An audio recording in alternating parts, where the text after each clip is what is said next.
ഞാൻ പറഞ്ഞ സാധനം കിട്ടിയോ?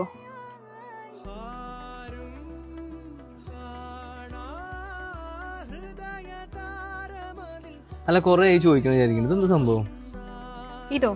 ഇതാണ് ലൂക്കയുടെ സൺ പ്രൊട്ടക്ഷൻ സ്പ്രേ. ഇതിനിപ്പോ എന്താ ഇത്ര പ്രത്യേകത? ഇത് മഴയത്ത് യൂസ് ചെയ്യാം, കാരണം ഇത് വാട്ടർ പ്രൂഫ് ആണ്. കൊള്ളാലോ. ഇത് എനിക്കൊന്ന് ഓർഡർ ചെയ്തടി.